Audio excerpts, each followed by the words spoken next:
Dear Youth, the purpose of this short presentation is to take a brief look at the framework which is being set up by the 2019 Judicial Council Act with regards to complaints around judicial misconduct. And given that our time is limited, I'm just going to focus in on four issues, which might prove to be talking points. And hopefully, this then will provide a bit of context for the discussions that we will have throughout the rest of the day. So at this stage, we're all aware of what a landmark the Judicial Council Act is and how it was a long time in coming. And we'll have heard from Darren and Ray already about how aspects of the Act were inspired by international standards and in particular the Bangalore Principles. I'm going to focus in on some of the smaller detail, and there are loads of things that I could talk about here obviously, but I'm just going to focus on these four.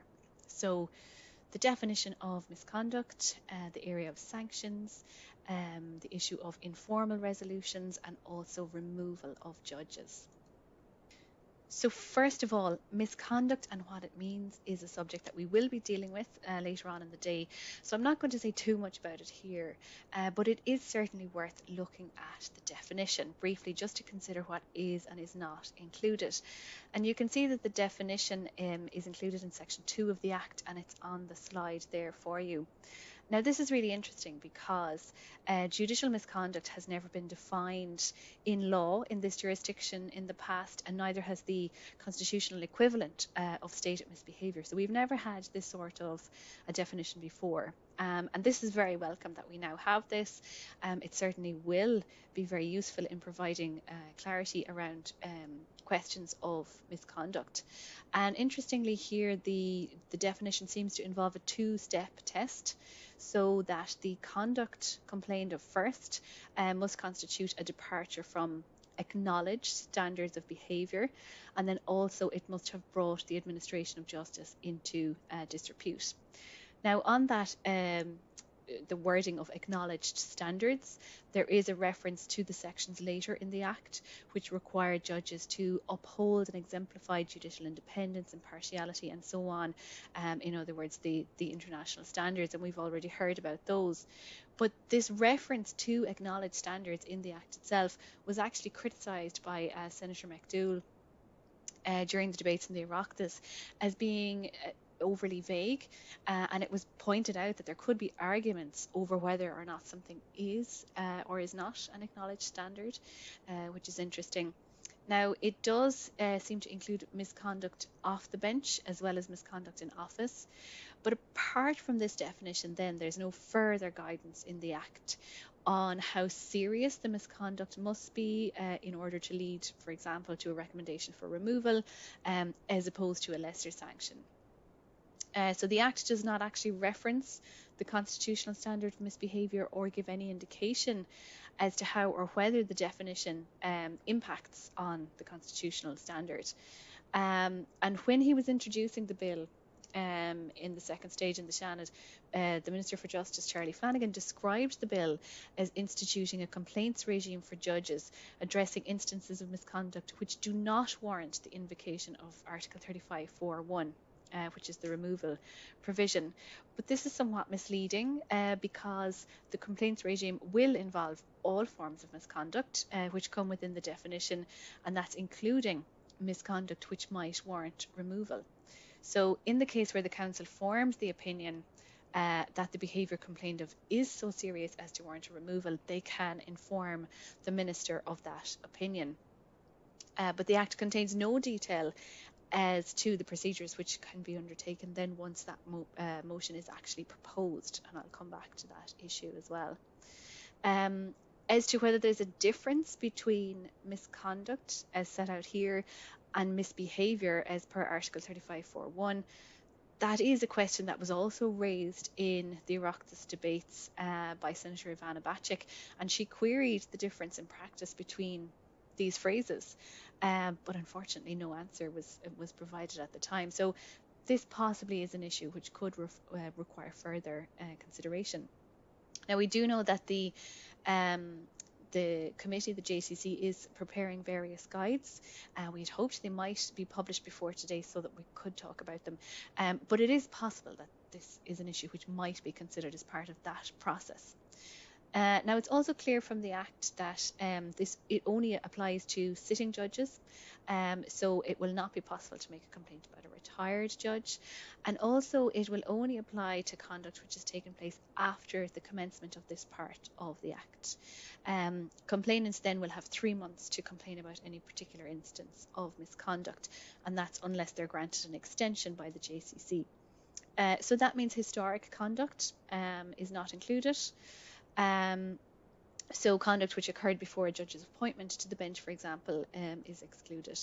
And it is understandable that going forward there would have to be time limits for complaints. But I do wonder, is it wise to exclude serious misconduct which may have occurred before appointment to the bench? Because that would mean that situations like, for example, the Heather Perrin scenario would not have been within the competency of the Judicial Council. And so it demonstrates that maybe in some respects that the consideration of complaints will be somewhat limited. Now, on the issue of sanctions or reprimands, as they're referred to in the Act, this legislation has actually gone further than any of the reform reports which preceded it in this area of sanctions or reprimands. Now, while there is actually quite a lot of detail in the Act about reprimands, there is also quite a lot of ambiguity about these and how exactly that they will work. And again, we don't have the time today to go into the detail of all of it, so I'll just focus on a couple of aspects. So in a couple of different sections in the Act, we're told that a reprimand may consist of advice, a recommendation to pursue a course of action, such as attending a course, and or admonishment. And I'm interested in what exactly advice consists of, what exactly an admonishment is, and what sort of follow-up is expected.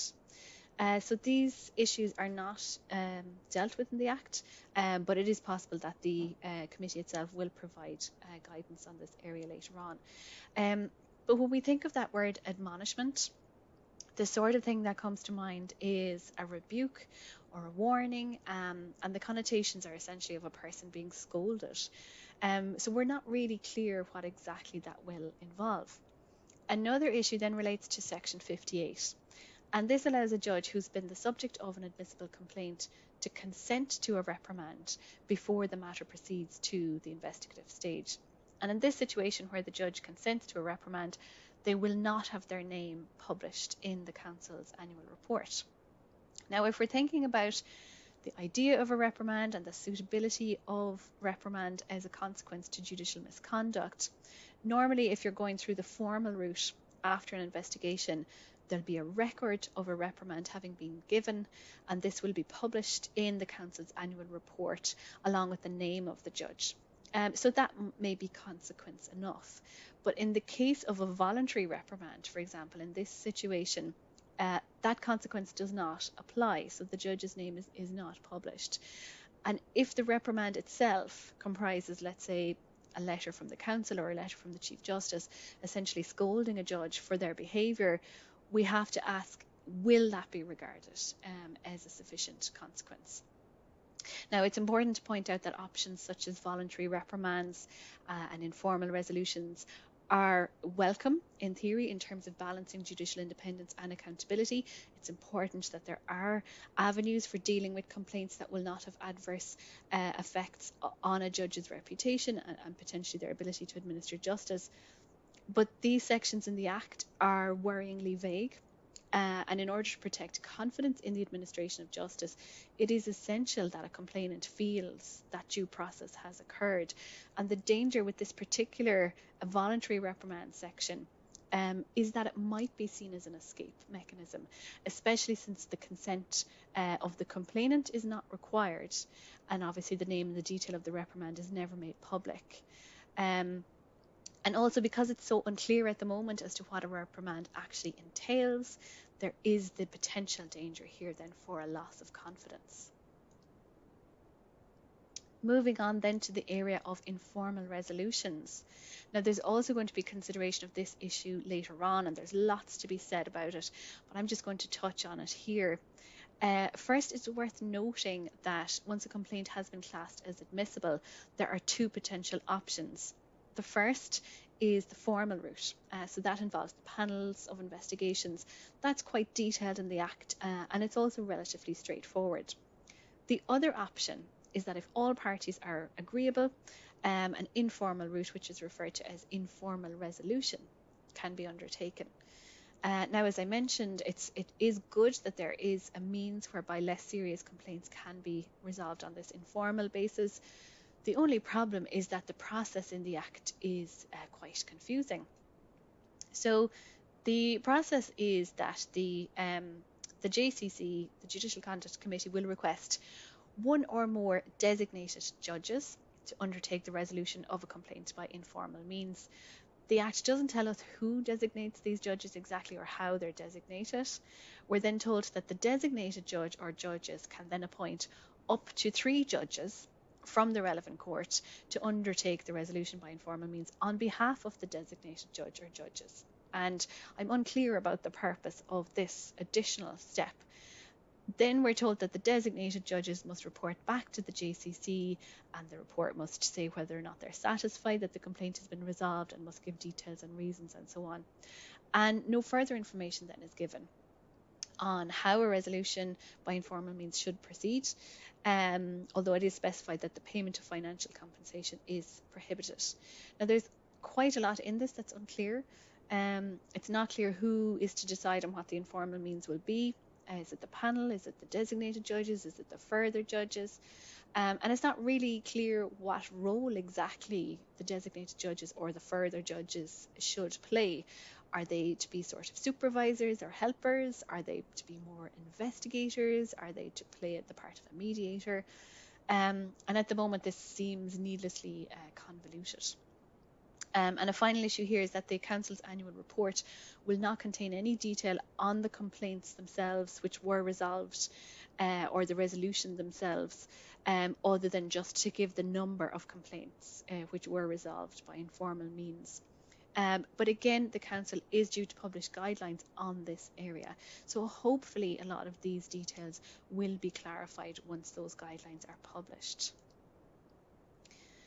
Finally, then, to come back to an issue that I touched on at the beginning, Section 80 allows the Council to make a referral to the Minister recommending that a judge be removed for misconduct or incapacity by an Article 35(4)(1) motion in the Oireachtas.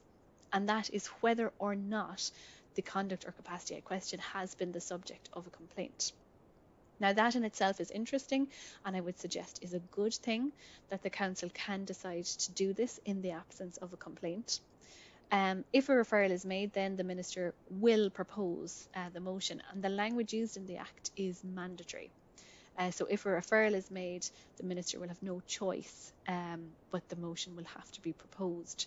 And this is in contrast to many of the reports which had been carried out before the Act, which proposed much milder or more hesitant language. So that is interesting, although there is potentially a question as to whether it is constitutional to impose this sort of a duty on the Minister.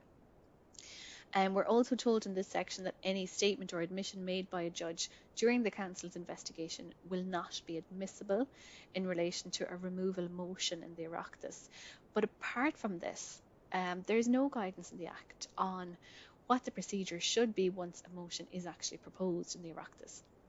So it's not clear whether the Oireachtas would be entitled to rely on other documentation, such as the report arising out of a panel investigation or the final determination by the JCC, or whether the procedures in the Oireachtas will have to begin from first principles, and it's likely that they will.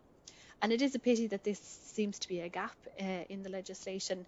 And while we do have some guidance from the Supreme Court from the Curtin versus Dáil Éireann judgment in 2006 as to the steps to be taken in the event of a removal motion, and we also have some detail in the standing orders arising out of that. But some statutory direction here would have been really useful, because I think the controversy last year over the Golfgate issue demonstrated the degree of reluctance that exists amongst members of the Oireachtas and government to engage with these issues at all, despite the fact that it is their constitutional duty. So I would worry that in the case of a removal motion being brought despite lessons being drawn from the Curtin case, that there still actually would be quite a lot of confusion about how it would all work. And on that note, I will finish up, but I look forward to discussing all of these issues further with you.